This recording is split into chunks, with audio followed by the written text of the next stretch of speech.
Salam sejahtera bagi kita semua, Yahoo.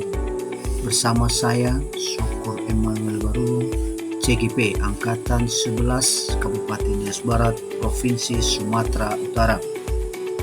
Mengajak kita untuk merefleksikan pemikiran Ki Hajar Dewantara tentang pendidikan yang berpihak pada murid. Apa tujuan pendidikan menurut Ki Hajar Dewantara? Yaitu menuntun segala kodrat yang ada pada anak-anak agar mereka dapat kebahagiaan yang setinggi-tingginya, baik sebagai manusia maupun sebagai anggota masyarakat. Bagaimana pemikiran KHD tentang pendidikan yang berpihak pada murid dapat diwujudkan? Pendidikan yang berpihak pada murid menitikberatkan murid sebagai prioritas utama yang harus dilayani. Setiap anak memiliki kemerdekaan untuk belajar sesuai dengan minat dan keinginan pribadi yang terbentuk dalam dirinya. Proses pendidikan harus berpusat pada murid dengan memberikan kemerdekaan untuk tumbuh dan berkembang. Guru dan orang tua hendaknya memperhatikan bakat, minat, dan kemampuan masing-masing siswa untuk memberikan dukungan dalam proses belajarnya. Bagaimana karakteristik pembelajaran yang berpihak pada anak? Yang pertama, manusia merdeka. Pendidikan bertujuan untuk menjadikan anak selamat dan bahagia, baik sebagai manusia maupun sebagai anggota masyarakat. Anak adalah manusia merdeka, namun merdeka yang bertanggung jawab. Manusia merdeka menurut Ki Hajar Dewantara adalah manusia yang hidupnya lahir atau batin tidak bergantung pada orang lain, akan tetapi bersandar atas kekuatannya sendiri. Hal ini berarti adalah manusia yang otonom, berdiri sendiri dan mandiri. Melalui konsep pemikiran Ki Hajar Dewantara, konsep pendidikan harus mengusung asas kemerdekaan.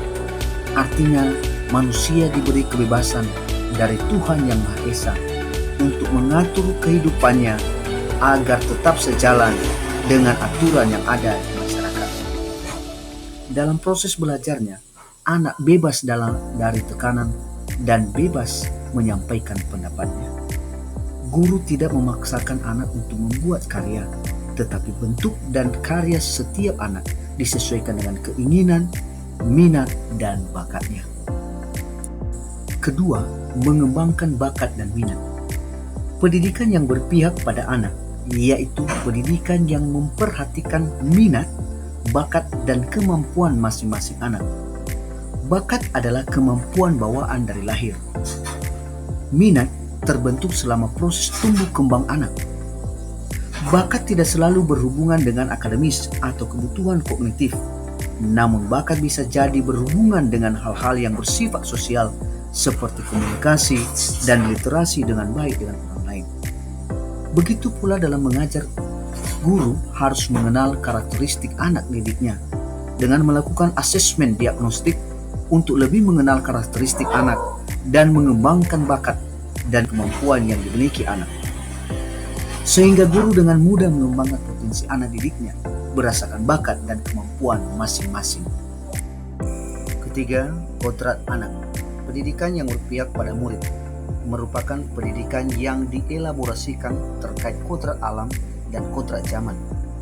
Ki Hajar Dewantara mengingatkan bahwa pendidikan anak sejatinya menuntun anak mencapai kekuatan kodratnya sesuai dengan alam dan zamannya. Cara belajar dan interaksi murid abad 21, di mana anak belajar dengan menggunakan teknologi dan media digital. Kita lihat bahwa anak adaptif terhadap perkembangan zaman. Proses pendidikan harus terus dinamis mengikuti perkembangan zaman. Cara mendidik menuntun para murid dan juga berubah dalam menghadapi tantangan revolusi 4.0, mengasah kemampuan anak untuk memiliki keterampilan abad ke-21, yaitu berpikir kritis, kreatif, kolaboratif, dan komunikatif.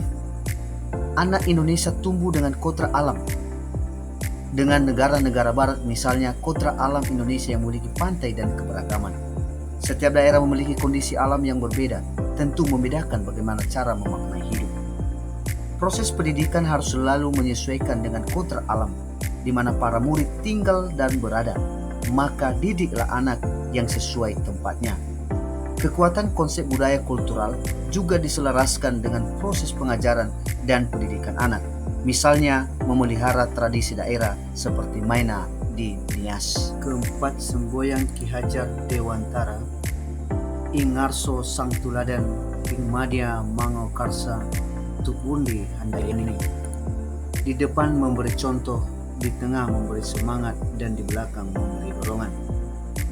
Guru dan orang tua adalah pribadi yang memberi teladan bagi anak-anak untuk mengembangkan nilai-nilai luhur kemanusiaannya agar menjadi pribadi yang memiliki budi pekerti yang baik. Budi pekerti merupakan keselarasan hidup antara cinta rasa dan karsa. Budi pekerti melatih anak untuk memiliki kesadaran diri dan kesadaran sosial serta bertanggung jawab dalam hidup dalam membuat keputusan. Guru harus mendidik anak untuk berpikir kritis dalam menghadapi kesulitan yang dihadapinya.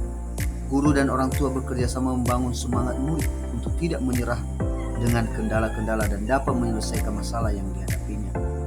Dalam pembelajaran, murid berperan sebagai subjek dan guru adalah fasilitator yang memberikan dorongan dalam membimbing anak-anak. Guru dan orang tua sama-sama peduli dan menuntun dengan penuh kasih sayang. Munculnya potensi anak bergantung pada rangsangan yang diberikan guru dan orang tua. Karena itu wajib bagi guru dan orang tua menggali sekaligus mendorong pengembangan potensi anak sejak dini. Setiap anak adalah benih yang unggul. Tinggal bagaimana memberikan tempat yang tepat dan pendidikan yang dapat mengembangkan potensi yang dimiliki anak. Pelayanan yang baik dari berbagai pihak akan memberikan dampak positif bagi perkembangan anak. Kesimpulan, pendidikan adalah tuntunan hidup bagi tumbuhnya anak-anak kita. Maka sebagai seorang guru, biarkanlah kekuatan kodrat pada anak tumbuh dengan bimbingan dan tuntunan yang baik dan berpihak pada anak. Jika kita seorang guru diibaratkan seorang petani yang menanam padi, hanya dapat menuntun tumbuhnya padi, memberi pupuk dan air, membasmi ulat-ulat atau jamur-jamur yang mengganggu hidup tanaman padi. Maka murid-murid merupakan benih-benih padi yang harus dirawat agar bertumbuh lebih baik dan menghasilkan. Begitu pula dengan petani, hanya dapat memperbaiki tetapi tidak dapat menentukan kemana arah padi akan tumbuh. Di kelas, peran guru sebagai fasilitator. Setiap anak adalah subjek yang memiliki bakat dan potensi yang berbeda dan memerlukan bimbingan sesuai kebutuhan secara individu. Agar mereka dapat pribadi yang mandiri, berkomunikasi global, berpikir kritis, berjiwa sosial, serta memiliki ketakwaan dan karakter mulia. Demikianlah proses pembelajaran hendaknya guru dan orang tua memberikan tuntunan yang baik untuk menumbuh kembangkan potensi anak. Sebagai penutup, setiap anak itu unik, otentik, dan tidak dapat dibandingkan. Maka berikanlah apresiasi kepada anak sesuai dengan potensinya masing-masing. Demikianlah refleksi tentang pemikiran Ki Hajar Dewantara tentang bagaimana berpihak pada murid yang dapat saya bagikan pada kesempatan ini. Terima kasih. Ya Ahum.